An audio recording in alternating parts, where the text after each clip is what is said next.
Como a pastora disse, eu sou pai do Kaique, da Sofia, de Ezequiel, esposo da Jussiara. Acho que isso era o que dava para falar de mim. Agora eu tenho algo de Deus para vocês. Preste atenção, fique em pé um minutinho só. Sempre quando eu recebo um convite para ministrar numa igreja, numa congregação que não é a que eu congrego, eu sempre tenho uma oração com Deus. O que eu devo levar para aquele povo? Porque eu acredito numa igreja única. Aqui, a igreja de vocês o ministério de vocês chama Mila. Eu estou congregando hoje na igreja batista da cidade. Mas para mim nós somos a mesma igreja. Amém? Apesar de lá ser uma igreja batista, aqui uma igreja pentecostal, não é isso? E talvez algum pense, nossa, um pastor batista está aqui numa igreja pentecostal. Eu entendi que nós somos um povo. Deus me ensinou que nós somos uma única igreja, com várias placas. Mas eu sempre digo, Deus, o que eu devo falar lá? Tem dias que eu passo meses orando. Deus só fala no finalzinho, os 45 do segundo. Mas não foi o caso daqui. Quando o pastor me ligou, eu falei, vou ver na minha agenda, que é a minha esposa, né? Se eu posso ir. Vou ver com a minha agenda, se eu posso ir, é que eu esqueço, né? E aí, não tem nada, dá para ir. Falei com o nosso pastor. Como eu ajudo no trabalho com os pastores do Metanoia, eu vou em muitas igrejas do Metanoia Radical, né? Que participam do Metanoia Radical. O pastor conhece, o pastor Fernando, o pastor Carlos, bora. Quando eu orei, falei, Deus, o que eu devo ministrar lá? O Senhor de pronto já falou. E eu quero falar aqui sobre visão. Visão espiritual. Existem duas maneiras, existem várias, mas duas maneiras de verem as coisas. Ou no âmbito humano, e não estou nem falando de carnalidade não, estou falando do âmbito humano mesmo das coisas, ou no âmbito espiritual. Apóstolo Paulo gostava muito de repetir uma citação de Abacuque que é: o justo vive por fé e não por vista. Foi Abacuque que disse isso, a igreja moderna trata como Paulo que disse isso, mas foi Abacuque que disse isso. O justo vive da fé, Abacuque 3, aquela citação que diz: ainda que as figueiras não deem, que não haja fruto na vide, que o produto da oliveira minta, que os campos, as vacas sejam arrebatadas, nos currais não hajam vacas, todavia eu me alegrarei no Senhor e exultarei no Deus da minha salvação. E lá no livro de Mateus, depois que a gente lê isso você vai sentar, mas lá no livro de Mateus capítulo 6, existe um texto que diz assim, Evangelho de Mateus capítulo 6, versículo de número 21 diz assim,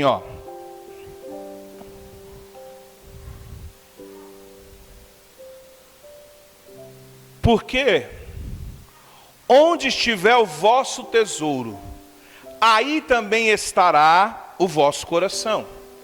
A candeia do corpo são os olhos, de sorte que se os teus olhos forem bons, todo o teu corpo terá luz. Se porém os teus olhos forem maus, o teu corpo será tenebroso. Se portanto a luz que há em ti são trevas, quão grandes trevas serão.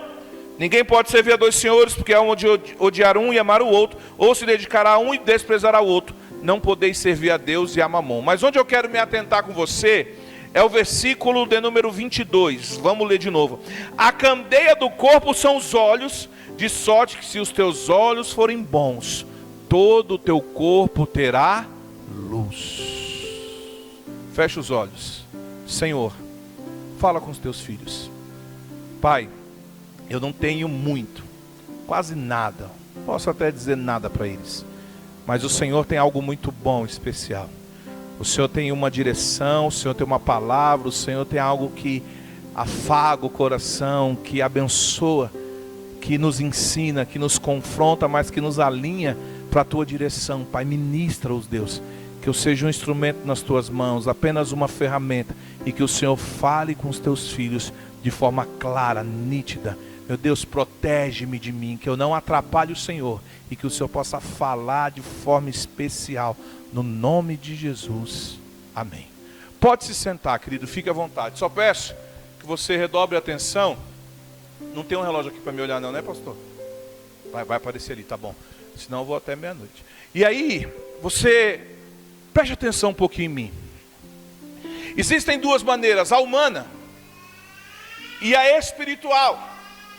A visão daquele que tem uma vida espiritual, a visão daquele que tem uma vida firmada em Jesus. Nós não podemos ver apenas como os nossos olhos humanos estão nos mostrando. Foi citado aqui, a nossa querida irmã falou sobre Abraão, quando já estava velho, Deus chama ele e diz assim: sai da tua terra, sai da tua parentela, vai para uma terra que eu te mostrarei. Quem é casado aqui, diga amém. As mulheres só digam amém. Imagina o varão chegando agora e falando: vamos ali. Aonde? Não sei. Por quê? Deus mandou você falar: vai orar. Não vou. Que está maluco? Isso é coisa da sua cabeça, presta atenção. Mas pelos olhos da fé, o homem que não tinha sequer um filho, ouviu: tu serás pai de uma multidão, aqueles que te abençoar serão abençoados, quem te amaldiçoar, eu amaldiçoarei. Você será pai de uma multidão de nações. Percepção espiritual. Vamos. Deixa o teu pai Terá, que era um fazedor de ídolos, de imagens, e vamos. Existe uma influência não muito boa na tua parentela. Sai daí. Ele disse: vou. Os irmãos aqui, e Jesus, o nosso mestre, está falando: onde está o vosso tesouro, onde você valoriza, está o vosso coração. E a candeia, aquilo que dá direção ao teu coração, são os teus olhos. O que você vê, aquilo que vai alimentar o teu coração. Como a tua visão interpreta para a sua alma, o coração, biblicamente dizendo, é alma, aquilo que você vai proceder, como você vai caminhar. Não precisa fingir. Hoje estava uns 30 graus, né? Meu carro está com o vidro do motorista quebrado, as crianças veio assando no carrinho lá. 1h40, acho, até aqui de onde eu moro. Imagina ao meio-dia de hoje, você com muita sede. Podia vir aqui, pastor? Estou na frente da tela aqui, né? Muita sede, eu gosto de gente, eu gosto de ficar perto do povo. Muita sede. Dá para ver aqui? Dá, né? A água está aqui, onde está meu dedo. Esse copo está meio cheio ou meio vazio? Meio cheio ou meio vazio? Meio cheio ou muito vazio? Não tem resposta certa, é o que você pensar. Pode falar alto: meio cheio ou meio vazio? Está vendo? Alguns falaram meio cheio, outros falaram meio vazio. É a percepção, é como você vê as coisas. Se eu estou com muita sede, talvez esteja muito cheio, porque eu estou com muita sede e não tenho nada. Se eu estou com muita sede, talvez esteja muito vazio, porque eu também tenho sede e isso não vai saciar minha sede. Qual é a interpretação daquilo que Deus diz? A direção dele um dia no monte. Eu sou batista pentecostal. O homem me parou e disse assim: Deus tem uma multidão para você. Você é pai de uma nação. E na minha igreja tinha umas 5, 6 pessoas. E eu saí de lá falando: esses profetas da casa, né? E aí, porque a gente, pastor, irmãos, é cheio de conflitos. Grande parte dos pastores nem olha para ele como um pastor. E eu disse para Deus: Deus, como que eu vou ser pai de uma multidão? Ele falou: então, porque a sua interpretação é que multidão é bastante gente. Você sabe quantas pessoas tem o Uruguai? 3, 4 milhões de pessoas. É uma nação. Só São Paulo, o que geograficamente a gente chama de região metropolitana, que é 50 e tantas cidades ao redor de São Paulo, tem 30 milhões de pessoas. E não é uma nação, é um estado dentro de uma nação. E o Uruguai, com 3 milhões de pessoas, é uma nação. É como a gente vê as coisas, a gente está preocupado com os resultados, a gente está preocupado em mostrar grandeza, a gente está preocupado em olhar e dizer, é tudo muito grande, mas o propósito é muito maior do que isso. Para Deus, uma alma vale mais do que todo o ouro e toda a prata. Como que você interpreta, como que você vê, como que você percebe as promessas de Deus para você? Pastor, Deus tem uma promessa para mim, e não aconteceu. Abraão viveu 25 anos para poder abraçar Isaac. Viveu 22 anos mais ou menos com Isaac e com ele. A bênção virou o Deus de Abraão. E Deus disse assim, leva teu filho ali, sacrifica ele para mim. Porque para Abraão, Isaac virou o Deus dele. Cuidado com Deus que você levanta sobre você. Cuidado de você não ser o seu Deus. Cuidado dos teus olhos não verem a promessa apenas como seu benefício, como algo próprio para você. E quando você diz, Deus, o que tu queres de mim? Irmão, existem milhares de pastores que Deus chamou para mostrar o que Deus tem para você. Deus me chamou para mostrar o que você tem para Deus. Da mesma forma que você tem uma perspectiva sobre Deus, que você espera algo de Deus, Deus espera algo de você. Da mesma forma que você tem a dizer, Deus, eu preciso disso, não tem problema nenhum nisso. Deus está dizendo, meu filho, eu conto contigo. Deus não precisa de nós, mas Ele conta conosco. Alinhado na direção dEle. Então nós precisamos entender, os meus olhos precisam ter uma boa interpretação. Senão eu vou virar um pessimista, senão eu vou virar um murmurador, senão eu vou virar alguém desalinhado à vontade de Deus, porque os meus olhos não vão conseguir interpretar da maneira correta. Porque o grande problema um dos grandes problemas da nossa geração é que nós temos muita informação conturbada. Está cheio de ministérios por aí que dizem assim, vem para Jesus e deixa de sofrer. Quando Deus foi chamar Paulo, ele disse assim para Ananias, vai lá e mostra quanto ele vai padecer no meu nome. Quando Paulo entendeu isso, ele vai falar para Timóteo, ele diz e fala assim, meu filho, vem e sofre comigo as aflições do Evangelho. Irmão, renunciar a si mesmo é sofrer. E o propósito de Deus é sofrer. Quer viver para Cristo? Morra você a cada dia. Jesus disse, aquele que amar a sua vida, perdê-la-á. Mas aquele que entregar a sua vida por mim, salvará, ganhará a vida eterna. Então, irmão, quando eu digo sofrer, não é aquela comiseração de crente. Ó vida, ó sofrimento, eu sou menorzinho, não vou ter nada. Tchau, carro novo, tchau, casa abençoada. Não, você vai ter tudo isso. Só que isso não vai ser o teu Deus.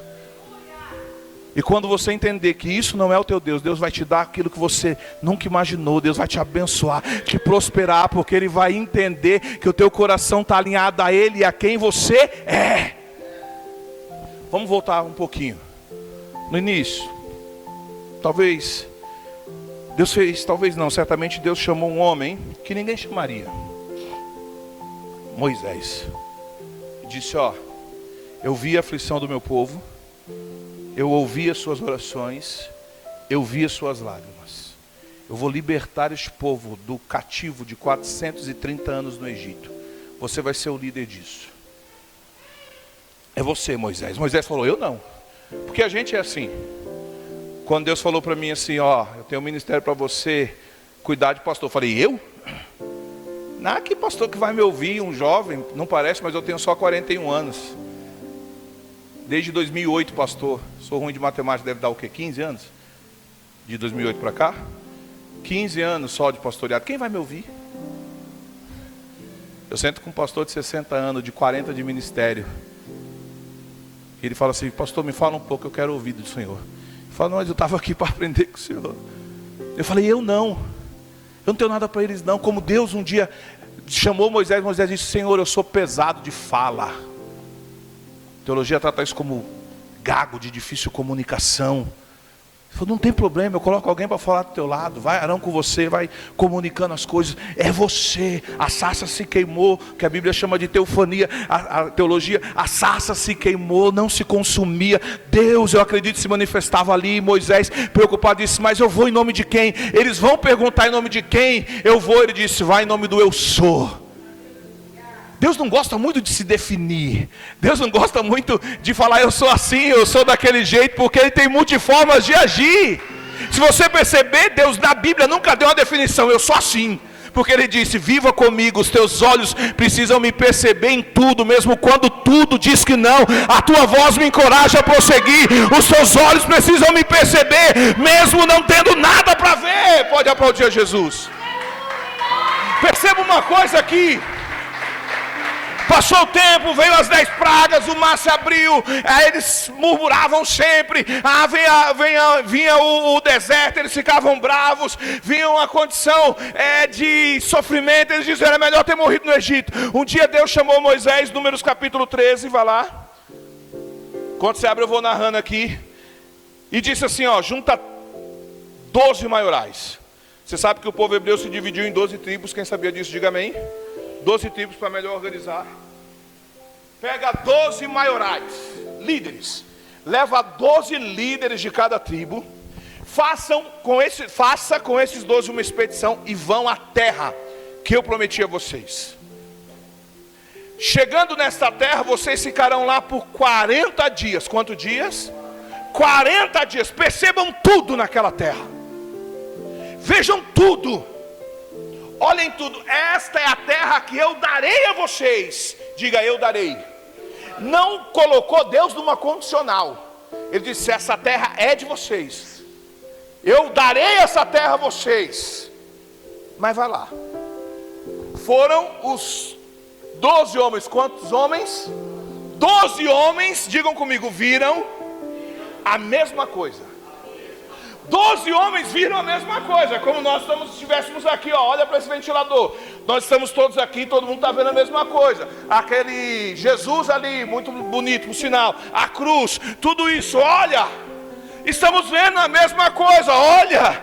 Um copo meio cheio. Ou olha um copo meio vazio.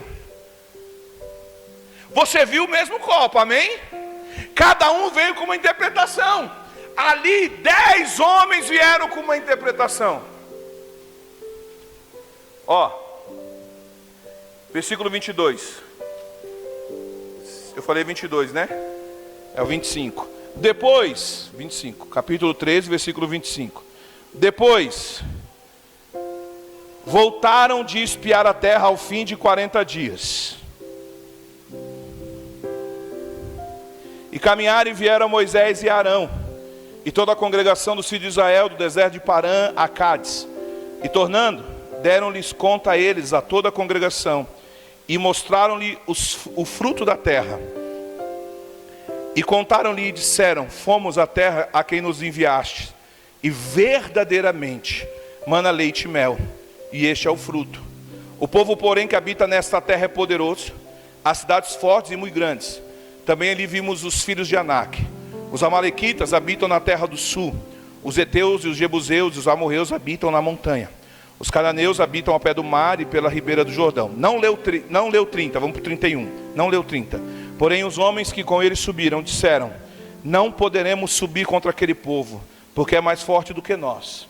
Infamaram a terra que tinha espiado perante os filhos de Israel, dizendo, a terra pelo meio da qual passamos a espiar é terra que consome os seus moradores.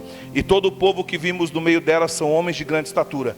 Também vimos ali gigantes, filhos de Anak, descendentes dos gigantes, e éramos aos nossos olhos como gafanhotos, e assim também éramos aos seus olhos. O olhar espiritual e o olhar humano, a perspectiva de cada um deles. 12 homens, 10 disseram, a terra é boa, verdadeiramente, mana leite e mel. Você já parou para pensar o que essa expressão quer dizer? Se você sabia, essa não é uma expressão literal. A terra que mana leite e mel é uma definição de terra produtiva, de terra que você vai plantar e vai colher. Terra que tem tudo aquilo que te sustenta, que permite Deus prover sobre o seu povo. Terra que mana leite e mel é terra de bênção, é terra de prosperidade, é terra de satisfação. Então ela verdadeiramente mana leite e mel. Só que eles vão falando e o olhar, a interpretação é de alguém que tem um olhar humano, e no caso aqui, um olhar carnal das coisas. Uma visão conturbada da promessa de Deus. Eles estão dizendo, ela é muito boa, mas não é para nós. Ela é muito boa, mas nós não vamos poder. Ela é muito boa, mas ela não vai ser nossa. Ela é muito boa, mas nós não podemos. O olhar pessimista tira a percepção da promessa de Deus. Deus tem uma promessa, mas eu não consigo vê-la agora. Então meu olhar pessimista me diz, Deus não tem promessa nenhuma, não vai acontecer. Essa terra é até boa, mas ela não é para mim. Deus deve estar maluco, Deus talvez queria nos enganar, Deus não tem poder para fazer. Tira a percepção espiritual do que o que Deus prometeu não fala da tua capacidade. O que Deus prometeu não está relacionado ao Cromos, que é o tempo dos homens, está relacionado ao Kairos, que é o tempo de Deus, que não tem interferência nenhuma dos homens da terra, não está condicionado a nada. Se Deus quiser, acontece agora.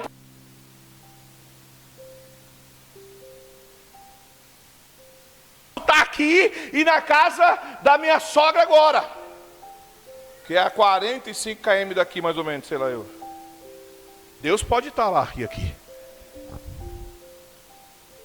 É o tempo dele, é a capacidade dele. E quando nós não temos a percepção espiritual das coisas, nós trazemos para o lado humano e diz, não dá. Falar de mim para não falar mal dos outros. Como, Senhor, que eu vou ser pai de uma multidão? Se na igreja lá tem 10, 12 pessoas, sei lá eu quanto tem. Quanto tinha. Isso não é uma nação. A minha percepção humana. Eles disseram, nós não poderemos. O olhar pessimista te faz atrasar o plano de Deus. Deus falou que ia dar a terra, não falou? Você sabe quantos anos aqueles homens, eu não me aguento aqui não, pastor Fernando, quanto tempo aqueles homens ficaram andando em círculo para alcançar a promessa? Quantos desses homens entraram na terra? 2. Era o plano de Deus que todos entrassem, mas a falta, a incapacidade do homem de fazer a leitura da promessa de Deus tirou 2 milhões de pessoas aproximadamente de viver a promessa. Nós não poderemos, não tem promessa nenhuma, não há promessa. Eu me converti com 24 anos de idade. Meus amigos tinham um sonho de ser jogador de futebol, outros tinham um sonho de cantar, ser famoso cantando rap. Cantei rap muitos anos da minha vida. Outros tinham um sonho de ser isso, ser aquilo. Eu tinha sonho de ser pai de família. Pai. Eu tenho pai, tenho mãe, mas eu queria ser pai. Eu tenho prazer em ser pai, por isso tenho 3 filhos. Se tivesse mais condição, eu tinha uns 5, 6. A maior dádiva de Deus é ser mãe ou pai, é o maior presente. Cuidar daquilo que, sabe, dá trabalho, né? Tem umas noites lá em casa, vai dormir, eu vou acordar cedo amanhã. Quem me conhece sabe, né, que minha voz é alta. Vai, abençoado. E eu casei com 27 anos. Conheci minha esposa na igreja. Depois de um processo todo já que eu tinha vivido, de 1 ano e meio indo para a igreja todo dia, com medo de sair dos caminhos do Senhor, por conta da vida, da noitada, de tudo isso.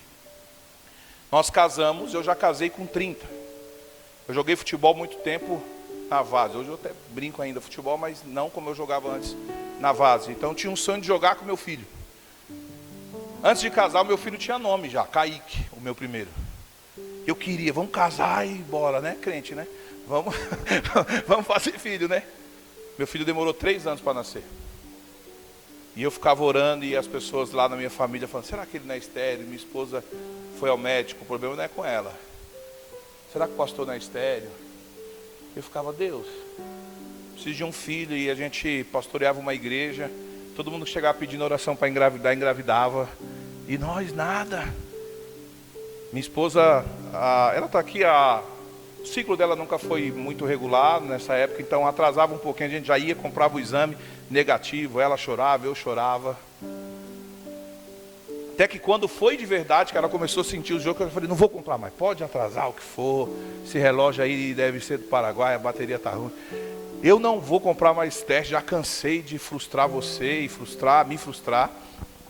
Aí começou ela a passar mal e minha sogra, tá ao vivo?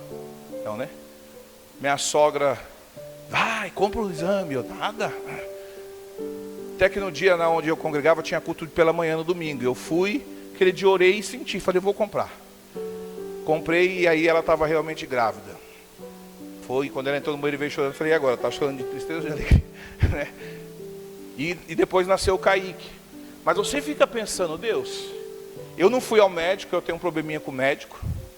Não sou muito fã, não, isso é meu, tá? Não indico isso para ninguém. Eu vou ao médico, hoje tenho que ir. Mas quando eu fiquei com Covid, fugi do hospital. Demoraram para me atender, eu vou embora. Na época que o Covid estava bem no comecinho mesmo. Depois voltei, tomei uma bronca da médica. Mas graças a Deus não precisei ficar internado. Só fiquei trancado no meu quarto 18 dias lá, que era aquela época bem dura do Covid, né? Não vou ao médico. Deus fez. Mas nós atrasamos, irmãos, pela nossa falta de discernimento do que é fé. Pergunte para mim o que é fé. Posicionamento. Fé não é sentimento. Fé é posicionamento. Eu decidi crer e pronto. Ah, mas tudo diz que não, eu creio. Ah, mas eu acho que não vai acontecer, eu creio. Ah, mas estão dizendo que não vai, que não é tempo, eu creio. Ah, é tempo de crise, Deus me prometeu, vai se cumprir no seu tempo, porque Deus é quem faz. Mas eu decidi crer, firmar o pé. Nada, irmão, é sentimento com Deus, tudo é posicionamento. Amor é posicionamento, amor ao próximo, amor à igreja. Fé é posicionamento, perdão é posicionamento. Ah, mas fulano não merece, mas eu perdoo porque eu me posicionei. Tudo em Deus é posicionamento. Então aqueles homens vieram e eles conseguiram atrasar. Irmão, a teologia diz, alguns dizem que seria 90 dias do Egito a Canaã. Ficou 40 anos. Era 3 mesinhos de boa, dançando igual o pastor dançou aqui domingo. De boa. Eu vi o status. De boa, 3 mesinhos. Passou 40 dias, imagina, irmão, 40 anos, perdão, imagina, olhando e falando, acho que a gente já passou aqui ano passado. Aí andava mais o tempo, acho que a gente já passou aqui uns tempos atrás. Irmão, aqueles homens atrasaram o plano de Deus, em nome de Jesus, meu irmão. Não atrase e não atrapalhe o plano de Deus na sua vida. Pastor, eu sou capaz de atrasar o plano de Deus. Deus é muito grande. Mas Ele te ama e te deu o direito de escolher, de se posicionar. Se você atrasar, vai atrasar. Pastor, mas Deus não pode fazer? Pode, mas você não deixa.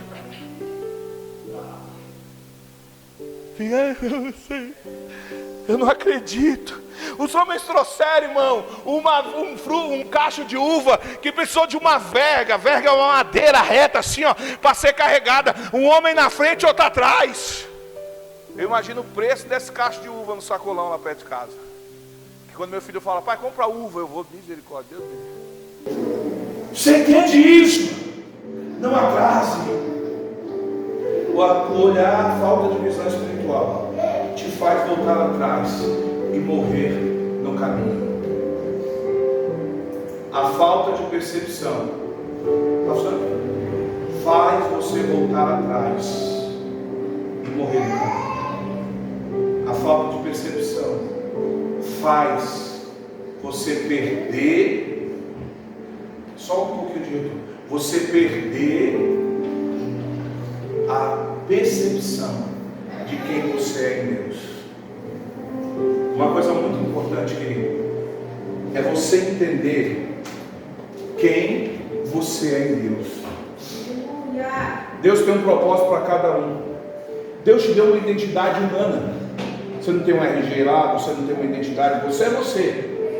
Você pode até ter um irmão gêmeo, mas ele não é você. Ele é seu irmão. No âmbito reino de Deus, todos nós temos uma identidade. O que acontece é que muitos não entenderam quem são em Deus. Você está vendo essa minha voz de estar com ela rachada? Você imagina eu cantando? Não, né? Eu já cantei, velho, muito curto. Os irmãos choravam, eu achava que era de um céu de raiva. Orando, Deus, tira esse cara daí. As irmãzinhas da oração, Senhor, traz alguém que canta aqui. Culto da manhã só era eu e eu, né? Muitas vezes. Então, quando você entende que você amadurece. Por que você deixa de ser quem você é às vezes? Porque você está preocupado com a interpretação do outro sobre você. Por que a gente divulga tantas coisas na rede social? Só o que a gente quer mostrar. Não leva mal, mas eu falo para minha esposa, não tem rede social de ninguém aqui, tá? Mas não leva mal. Por que a gente não põe arroz, feijão e ovo? A gente parou de comer arroz, feijão e ovo? Sim ou não? Por que a gente não posta? Posta quando é estrogonofe, pizza, aquelas coisas que a gente não sabe nem falar o nome. Porque eu sou quebrado, irmão. Não posso ir em restaurante chique, que o cara põe 2 folhinhas lá, passa um negócio de azeite, põe um pedacinho de carne medalhão. Mas não vai comer? Isso aqui, o cara ficava olhando para mim assim, não, eu quero comer. Traz farofa, arroz, feijão, ovo frito, batata frita, né? Não, mas é chique. Ah, não, vamos ali que não é chique, mas eu como. Você entende? Eu já entendi quem eu sou. No âmbito espiritual eu entendi quem eu sou. Eu amo meus irmãos, mas a interpretação deles já não faz eu mudar nada naquilo que eu prego, naquilo que eu penso e naquilo que eu ensino. Porque eu entendi minha missão com Deus. É o que eu falei com a pastora hoje. Minha missão é tentar influenciar as pessoas a entenderem que a igreja é cristocêntrica, não antropocêntrica. O que é antropocêntrico? Quando o homem é o centro das coisas. Cristocêntrico, Jesus é o centro das coisas. Nós andamos naquilo que Jesus nos ensinou. Tem uma série muito famosa que eu gosto bastante, é The Chosen, né? Aquilo dá uma ideia, nem tudo é daquele jeito lá, tá? Atualizar um pouco para a gente entender melhor, a nossa geração entender melhor. Pelo menos da minha ideia, tem coisa ali que é muito moderna para a época, tá? Mas eu te aconselho, assista. Vai ter uma visão legal do ministério de Jesus. Você entende? Você precisa entender quem você é. Tem gente aqui, irmão, que nunca talvez vai subir no altar para fazer uma ministração pública, mas vai ser um grande intercessor. Vai ser um músico. Vai ser alguém que cuida da mídia. Nós somos um corpo, irmão. O dedo mindinho, ele tem uma função. Sabe, qual que é o teu dedo? O mindinho é o mais feio, mas sabe o dedão? É feio, não é? As mulheres até escondem, né? Sabe para que o dedão serve? Dá equilíbrio. Perde o dedão para ver. Para nem perder a perna, só o dedão. Eu sou curioso, eu vi isso num estudo. De repente eu estou no hospital, um dia o cara sem o dedão. Eu falei, vou saber agora. Ô meu amigo, chega aí. Você nunca teve dedão? Ele falou, não, perdi, sou diabético. Eu falei, o que aconteceu? Ele falou, rapaz, para se equilibrar depois é difícil. Você precisa aprender a andar de novo. Só o dedão. Ninguém nem vê de direto, é sempre escondido pelo tênis. Só que ele tem uma função. Você é um órgão dentro do corpo de Cristo. Você precisa ser saudável, entender quem você é, para funcionar bem e todo o corpo funcionar bem. Há âmbito particular que é a igreja de vocês e há âmbito geral que é o reino de Deus. Um exemplo só, tá? Você é saudável aqui, você vai lá no Metanoia servir quando tem muita igreja de tudo que é tipo de divisão, você é saudável lá. É o reino de Deus sendo promovido, vidas sendo alcançadas. A gente precisa parar, irmão, de olhar para si mesmo. Olha como isso é triste, ó. Versículo 33. Também vimos ali gigantes, filhos de Anak, descendentes dos gigantes. Éramos aos nossos olhos como gafanhotos, e assim também éramos aos seus olhos. Os homens se viam como gafanhotos. Aquele povo é gigante, descendente de Anak, homens de 3 metros de altura, e nós olhamos para nós e a gente se percebeu como gafanhotos. E pior, quando eles olhavam para nós, eles se viam como gafanhotos, mas ninguém foi conversar com eles, ninguém podia se comunicar com eles. Sabe como eles sabiam disso? Eles só imaginavam. É aquela síndrome do não posso que muito crente tem. É aquela síndrome da comiseração que muitas vezes é ensinado. Para ser crente tem que ser o coitadinho. Não, Deus é muito grande, Jesus é poderoso, Ele fez não melhor do que ninguém, mas reconheça em Deus quem você é. Deus tem um propósito lindo e sobrenatural na tua vida. Acredite, custe o que custar.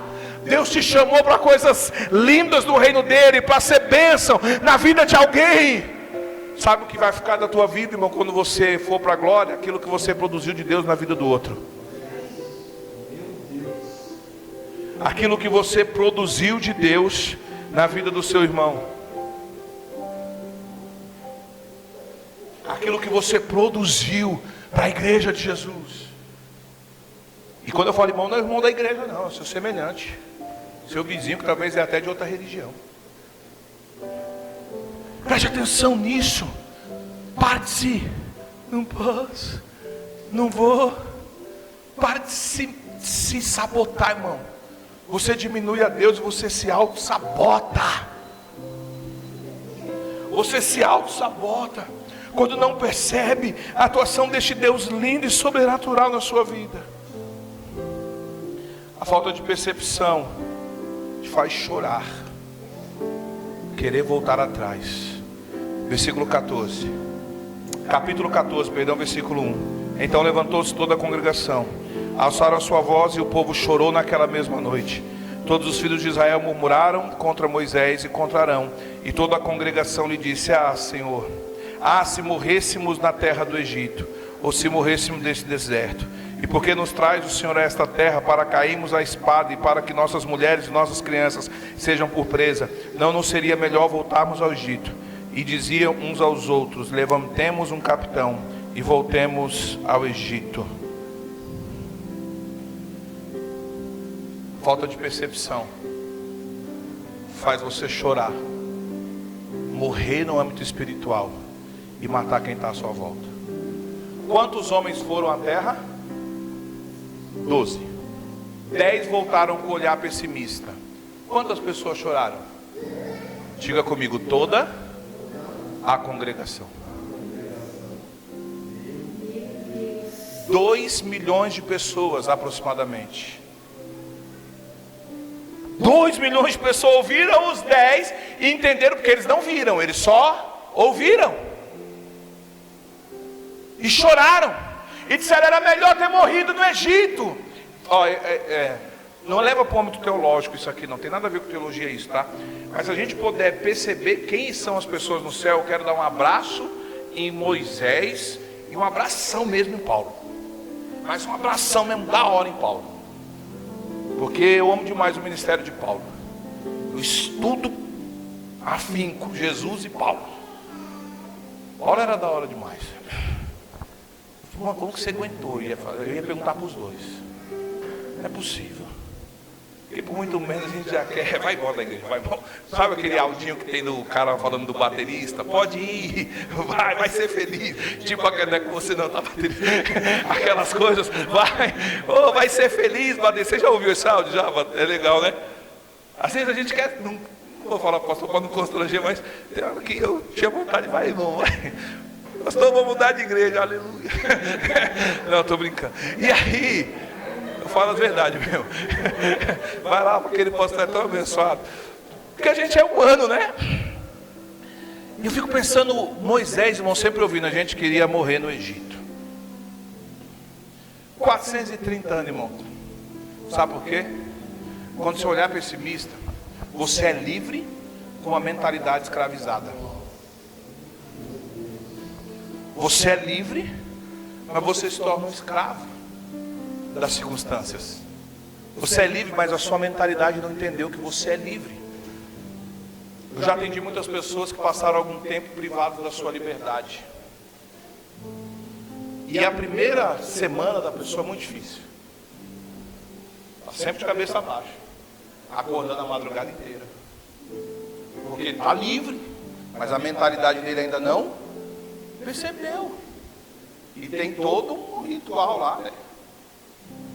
Você entende? Irmão, liberte sua mente. Deixa Jesus ser livre, deixa Jesus te libertar. A Bíblia diz assim: conhecereis a verdade vos. O que é a verdade? Jesus. A verdade é uma pessoa, a verdade é Jesus. Ele que liberta, Ele que te livra de todos os traumas, síndromes.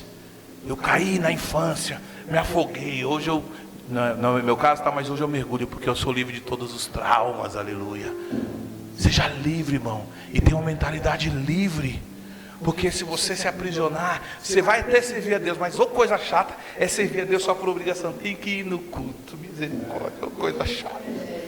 Se eu não for, vai ficar mandando mensagem amanhã. Ah, tem que fazer tal coisa. Quando você amadurece em Deus, você percebe quem você é, sua mente é livre e você começa a perceber as coisas. Você é dizimista fiel com alegria, você vem aos cultos com alegria, você participa das coisas com alegria. Nada mais é obrigação, porque você é livre. 10 homens fizeram 2 milhões de pessoas chorar. Chorar e dizer: era melhor ter morrido, era melhor esquecido, era melhor ficar lá. Está sempre querendo voltar atrás, irmão. A Bíblia diz assim: o melhor é o fim das coisas do que o início delas. A dificuldade de hoje não quer dizer que Deus não vai realizar. Por favor, não interrompa a promessa de Deus na sua vida, em nome de Jesus. É difícil, porque agora faz todo sentido, mas daqui 6 meses você vai dizer: por que eu fui parar? Por que eu fui desistir? Veja que alguém, irmão, que já teve que recomeçar muitas vezes na vida. Na vida ministerial, muitas vezes. Talvez eu falando com você acha que eu tive a vida ministerial perfeita. Não. Cheia de dificuldade, de frustrações, de traições, de... Se tem uma coisa que a igreja já me fez, foi me ferir. E não pouco. Mas eu digo, eu sei quem eu sou em Deus. Eu sei do meu chamado. Eu sei do que Deus me prometeu e eu vou. Já tive que mudar de ministério, já. Mudei. Já tive. Algumas vezes. Já tive que recomeçar. Mas é tão lindo. Meu filho tem 11 anos, agora ele começou... Depois de um tempo daquela coisa só de videogame, de joguinho, agora ele começou: pai, meu devocional. Pai, por que isso? Pai, por que aquilo? Pai, eu estava ali anotando algumas coisas. E eu falei: você sabe o que o pai está fazendo aqui? Ele falou: você está anotando tudo que você vai falar daqui a pouco. Você entende? Por isso que eu digo que eu amo ser pai. Quando ele me vê louvando ali, ele já vem me abraça e fala: acho que eu penso, ele quer um pouquinho daquilo que eu estou sentindo. Entender que você é uma influência. Entender que Deus é soberano para te fazer ir além mesmo diante das dificuldades, irmão. Eu não tenho uma vida perfeita. Humanamente dizendo, não tenho, mas eu tenho um Deus perfeito que me faz ir além. A gente tem que tomar cuidado. O Salmo 23 diz o quê? O Senhor é o meu pastor e... Você sabia que no original diz: o Senhor é o meu pastor e dele eu não terei falta. Porque, poxa, talvez hoje eu não tenho tudo que eu quero, mas eu tenho tudo mais do que eu preciso. E muito mais do que eu mereço. Eu lido muito com o pastor, como eu te disse, e tem alguns pastores que têm costume dizer: você manda, como que você está, pastor tal? Ele fala: melhor do que eu mereço. Bom, não chora agora a ponto de parar porque não aconteceu ainda. Continue crendo. Abre a visão. Abre a visão. Faz assim, ó. Pode fazer. Veja o cenário lindo, maravilhoso que Deus colocou à sua frente. Permita Jesus fazer. Versículo 30. Então Caleb fez calar o povo perante Moisés e disse: subamos animosamente, possuamos-la em herança, porque certamente prevaleceremos contra ela. Agora vamos mudar a parte para coisa espiritual. Quem tem visão espiritual, a visão espiritual traz convicção das promessas de Deus. Agora entendi. Eu que vou falando aqui, aperto. A visão espiritual te traz convicção das promessas de Deus. Deus prometeu, vai acontecer. Por isso que eu pedi para você pular o 30. Porque daqueles 12 homens, 2 voltaram com a visão espiritual das coisas. Quando eles estavam falando, nós não vamos possuir, Caleb já diz: ei, peraí, possuímos, porque o Senhor nos prometeu, certamente prevaleceremos contra ela. Convicção, vai acontecer. 3 anos tentando, não ter filho ainda. Vai ter, o nome vai ser Kaique, vai ser homem. Quando eu fui para o primeiro ultrassom de saber como era, minha sogra falou: vai ser menino, porque na família da minha sogra só nasce menino. Eu tenho uma cunhada que tem 5 filhos, 4 é menino. Ela fica com os meus filhos para ir para o metanoia, fica 10 lá em casa. Quando eu volto na segunda, o pessoal bate lá e fala: tá cuidando de criança aí? Eu falo: não, é só minha família. Você entendeu? Os vizinhos, já vou deixar lá, né? Você entende? Aí quando chegou o ultrassom, a mulher passou aquele gel. Eu falei: filho, abre a barriga. A mulher falou: mas você nem sabe o que eu falei. Sei, menino. E era o Kaique. E a médica falou, a mesma médica fez os três demônios. Os 2 ultrassom. O Kaique e do Ezequiel. E do Kaique ela falou: mas que menino assanhado, está de perna aberta para mostrar que é menino. Creia nas promessas. Convicção. Mas é maluquice. Imagina Noé, irmão. Deus mandou construir uma arca. Você é louco. Passou 10 anos e não choveu. Deus mandou construir a arca. Você é louco. Passou 20 anos e não choveu. Deus mandou construir a arca. Você é louco. Passou 30 anos e não choveu. Eu penso na mulher dele dizendo: homem, desiste disso, miserável. Você vai matar os meninos de tanto trabalhar e não vai chover. Não sei se você sabia, nunca tinha chovido aquele lugar. E aí? Fazer uma água que vai flutuar aqui. Flutuar como? Vai chover e vai inundar tudo. Chover? Você conhece Israel? A região toda lá é o quê? Deserto. Quando não é deserto, é semi-deserto. Chuva vai acontecer. Para que uma arca grande dessa, se só vai a gente, não vai só a gente, vai uma espécie, um casal de cada espécie de negócio. Você é louco. Quem vai organizar isso? Quem vai limpar? Eu tenho um shih, é uma briga para o menino pôr a comida do cachorro, a água e limpar a sujeira. Quem vai limpar uma espécie de cada animal, Moisés? Você é maluco? Ou Noé, perdão. Você é maluco? O maluco é na minha tradução, tá? Não é na Bíblia. Você entende isso? Convicção, vai acontecer. Caleb disse assim: vai acontecer, sangrando, nós vamos derrubar. Não importa, nós vamos fazer. A convicção, a percepção espiritual traz a convicção de Deus na sua vida, aleluia. A visão espiritual te ensina a depender de Deus. Versículo 6 do capítulo 14 agora. E Josué, filho de Nun e Caleb, filho de Jefoné, dos que espiaram a terra, rasgaram as suas vestes e falaram a toda a congregação dos filhos de Israel, dizendo: a terra pelo meio da qual passamos a espiar é terra muito boa. Se o Senhor se agradar de nós, então nos porá nesta terra e nos dará terra que mana leite e mel. Tão somente não sejais rebelde contra o Senhor, não temais o povo desta terra, porquanto são eles o nosso pão. Retirou-se deles o seu amparo, e o Senhor é conosco, não os temais. A visão espiritual te ensina a depender de Deus.